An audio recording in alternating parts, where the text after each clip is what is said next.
Hello, dual enrollment folks and other pre-calculus students. We are here to talk about sum and difference formulas with respect to our 6 trigonometric functions, but mostly with respect to sine, cosine, and tangent. So we're going to start off with the sum and difference formulas of cosine and sine. And here you have those formulas.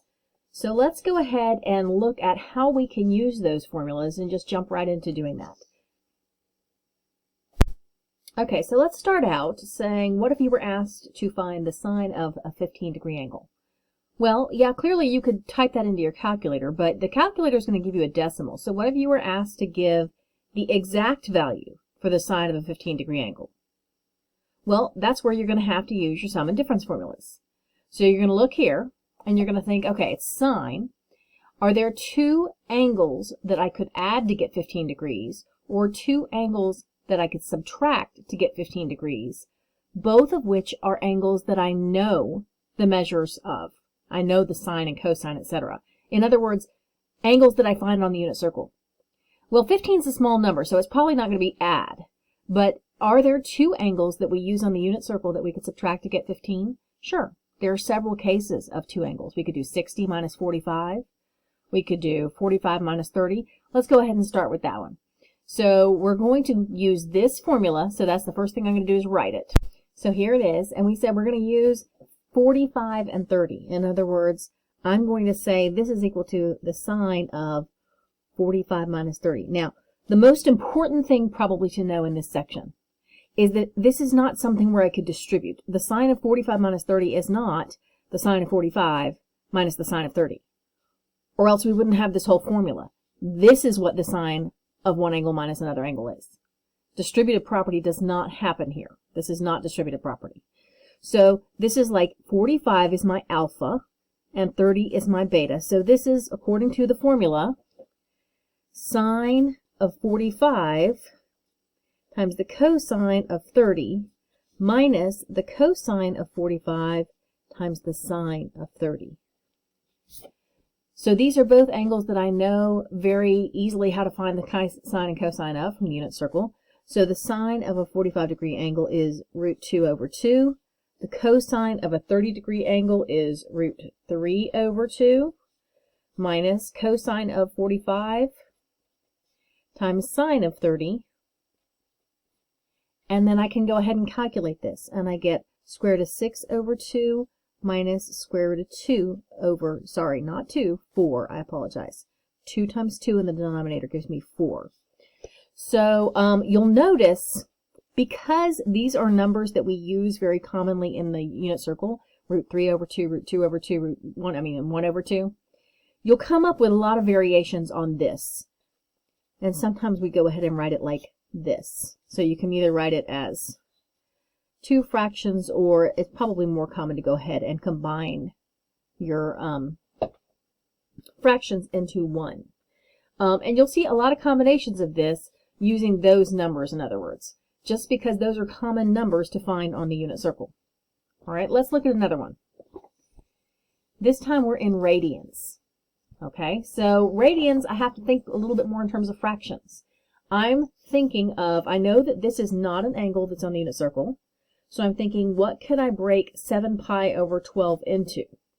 In terms of some angle plus another angle, or some angle minus another angle, both of which are unit circle angles. Okay, so you kind of have to think a little bit about, I mean, let's see, we could do 12 twelfths minus 5 twelfths if we wanted to subtract, but neither of those is on the unit circle. Well, I'm sorry, this one is, pi is, but this one's not. How about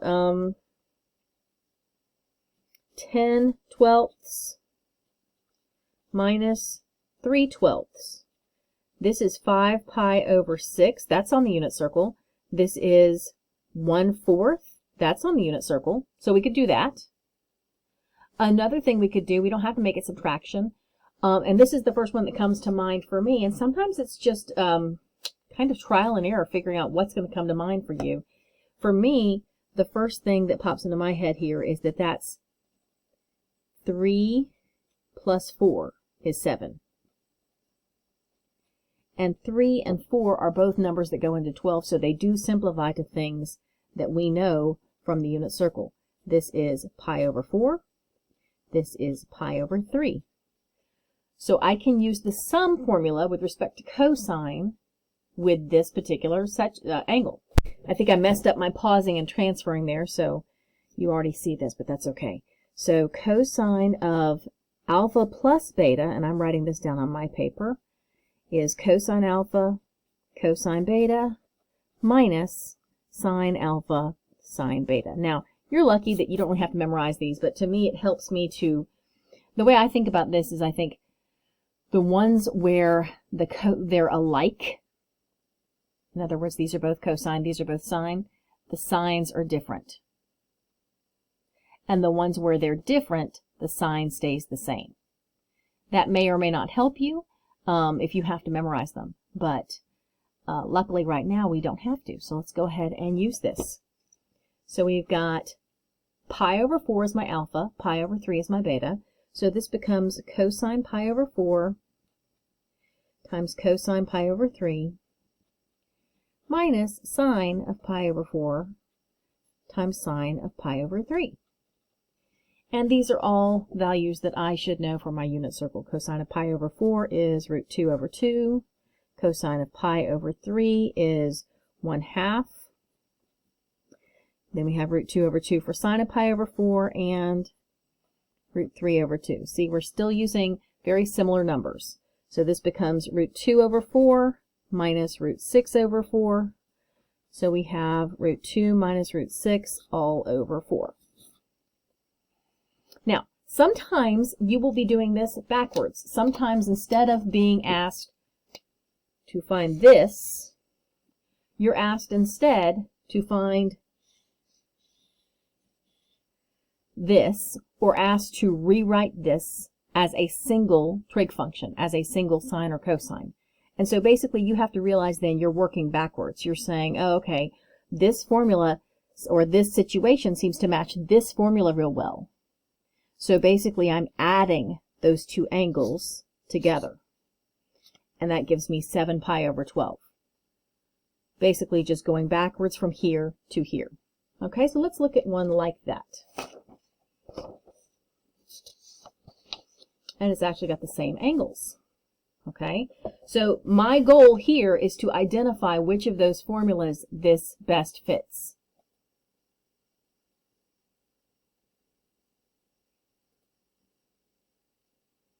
Sine, cosine, minus cosine, sine. Okay, sine, cosine, but we need the minus.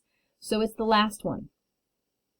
So this equals to the sine of whatever this alpha is minus whatever the beta is. Oops, sorry. So my alpha here is 7 pi over 12. My beta is pi over 12. So this is equal to the sine of 6 pi over 12, 7 minus 1, which is 1/2, or pi over 2. And we know that that is 0, 1, so that is 1. Okay? Now, we're going to go from here, as you can see right here, into, let's look at the tan sum and difference formulas. Those are a little bit different. Well, yeah, they're a little bit different. You could say they're a little more complicated looking. Okay? So if I were going to do tan, and it were a situation where maybe I wanted to find, like for instance, let's say you were asked for the cosine and then the sine and then the tan of the angle we just did, 7 pi over 12. If I had done the cosine and the sine one after the other, I probably would write sine over cosine and simplify and make that my answer for tan. It's kind of a toss-up because that's a little bit of a complicated division problem too. Or just messy, I guess. Not complicated as much as messy. But let's go ahead and try it this way. So the problem we're looking at here is tan of pi over 3 plus pi over 4. Okay, so there's a plus. Pi over 3 was my alpha. Pi over 4 is my beta. So I went ahead and wrote the formula right above my problem here, and we have, this is going to be tan of pi over 3 plus tan of pi over 4 all over 1 minus tan pi over 3 times tan pi over 4. Now, if you need to, you can figure out what the sine and cosine are for pi over 3 and pi over 4. I like to think of the points on the unit circle. Pi over 3 corresponds to 1/2 root 3 over 2. Pi over 4 corresponds to root 2 over 2, root 2 over 2. And remember that tan is the y value over the x value, or the sine over the cosine. So the tan here would be this number over that number, which is going to be root 3. And the tan here would be this number over this number, which is going to be 1. So here's the tan of pi over 3, and here's the tan of pi over 4. So we've got root 3 plus 1 all over 1 minus root 3 times 1. And what's going to happen here is we're going to have a scenario. I like to turn it around so it's more in standard form with the radical second, or the irrational number second. We're going to have a scenario where we have to rationalize a slightly ugly number. Don't forget, you always have to rationalize your denominators. You cannot leave an irrational number, meaning a radical or an I, anything with I in it, in the denominator. And the way to do that when you have two terms like this is to multiply on top and bottom by the conjugate. In other words, 1 plus, same thing as what you see here, opposite sign. Okay? It's a coincidence here that it's the same as up there. In general, you're just going with what's in the denominator, change the sign in front of the irrational part. That's the sign that changes.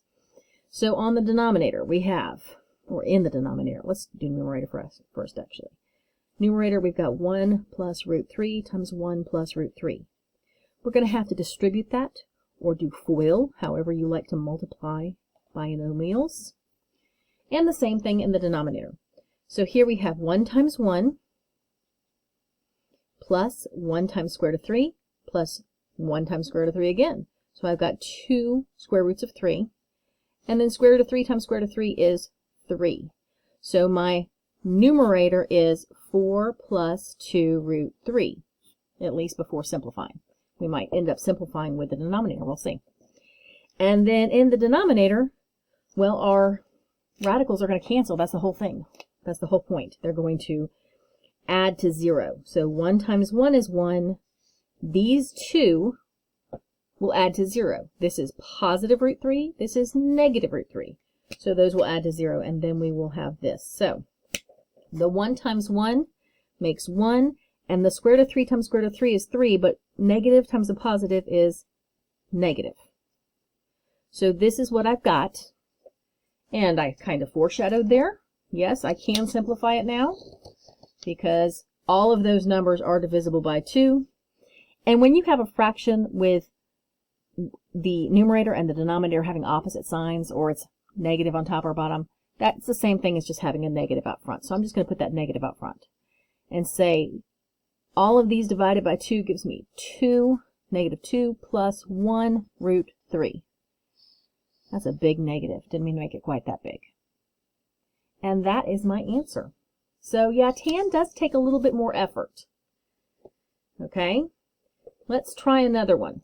Okay, as you can see, this one actually starts out looking like we've already used the formula. So this is one of those where we're going to work backwards. So we have to look at the formula and figure out which one does this match. There's a minus on top, which only happens on the one that has a minus over here. For memory's sake, notice that these signs are the same.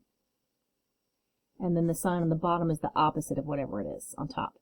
So this is tan alpha minus beta. And let me go ahead and write that out. So what I get to recognize here is that my alpha is 50 and my beta is 20. So this is going to be the tan of 50 minus 20, which is tan of 30.